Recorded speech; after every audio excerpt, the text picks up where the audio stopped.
Good morning, my friends. This is Dr. Ginny Barrow with executivebound.com. Before I get started with my clients this morning, I have a few appointments today.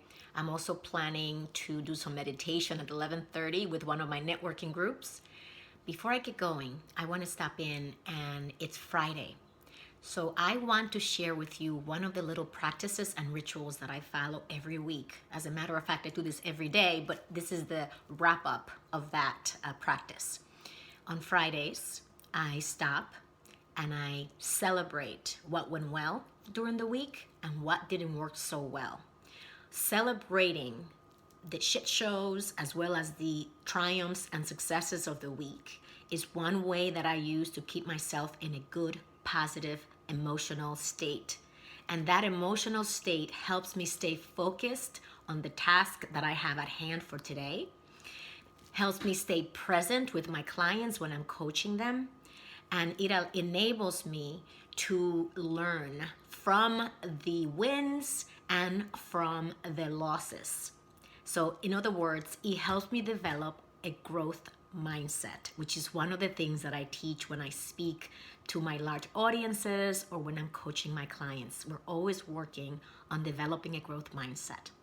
So I wanted to share that practice with you so you can try it and see how it works. The other thing that I'm celebrating today as the end of the week is my biggest takeaway for me this week was, have you ever heard of people saying, when you're on the same wavelength with someone else, that person's in the same wavelength and you're able to connect with them and you understand each other and you have perhaps a similar perspective about something. Well, that whole concept of being on the same wavelength with someone implies the following. We are energetic beings, and this is not woo-woo, this is science, right? We have energy all over our bodies. We emote energy. One of my clients came to me this week. She was having difficulty because one of her best friends is in a very weird place right now.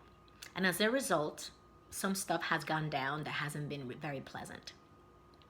One of the things we discussed is that when you have been doing self-development, when you have been working on what I call the inner work, figuring out what are your strengths, what are your areas to improve, and how to move forward to achieve your goals, whether career related or personal, it puts you at a higher vibration than someone who hasn't done any of the inner work, who unfortunately is suffering quite a bit. And the suffering comes from not having the ability to have a self-awareness level that can help you catch yourself when you're going down rabbit holes, or when you are making assumptions, or when you are not being kind to yourself.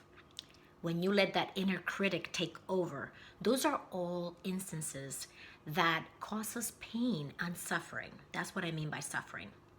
So when you don't have that level of self-awareness to catch yourself, to stop yourself, and then pivot to take more proactive action, you vibrate at a much lower level than you have the potential to vibrate.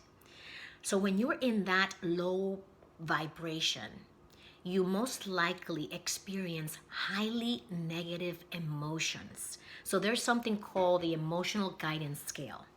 And there's two sides to that scale. The right side of that is all the negative emotions: anger, disgust, disappointment, jealousy, sadness. Those are all part of the negative emotions in the emotional guidance scale.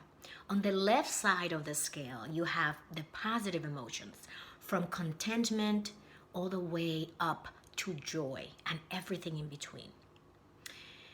When we are vibrating low, most likely we feel those negative emotions very often, including, by the way, anger, blame. That's all part of the negative side of the emotional guidance scale.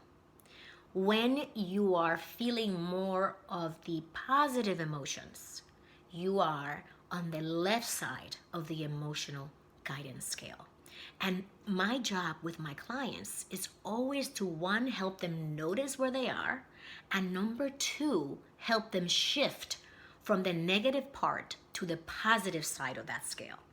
And one of the quick tools that I use to do that is we turn anger, disappointment, unmet expectations, any negative emotion, we look at what would be the counterpart of that on the positive emotion scale. And normally, the one emotion or the one thing we can do to switch ourselves over to that left side of the scale, the positive side, is to get curious. So back to my client and what happened with her friend. As I explained to her that when people don't do the inner work, they're vibrating at a lower frequency.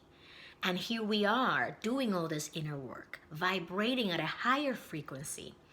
When we hang out with people that are vibrating at a lower frequency than we are going to lower our own vibration to go down to meet their vibration, unless we are very self-aware and conscious about it and don't go down.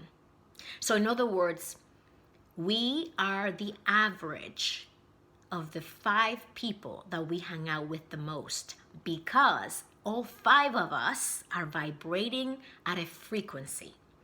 And if we have to hang out with people and relate to them, right, and connect with them on a meaningful level, we're either going to have to be on a similar wavelength.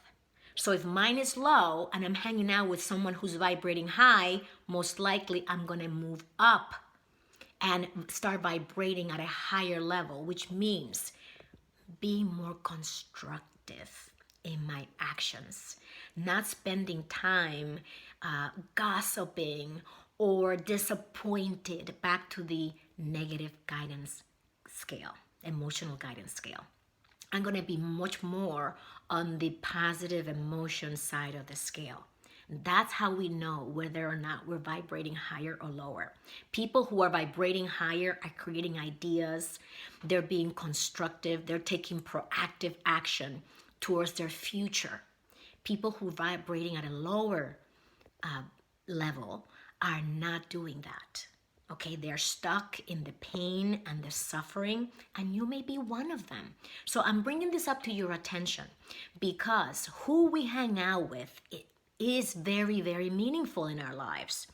If with the people that we're hanging out with are not developing themselves, they're not growing, they're not taking constructive action, and they're experiencing tons of negative emotions, we now know where we are.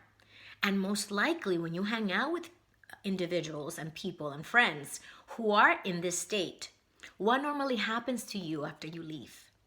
You feel down. You don't feel elevated and inspired. So that's another way to know whether you're hanging out with people that are helping you rise or people who are helping you stay flat, or even worse, bring you down. So I'm being very compassionate and kind and with all love and respect, but I'm inviting you to consider, where am I right now? Who am I hanging out with? And how is that making me feel overall?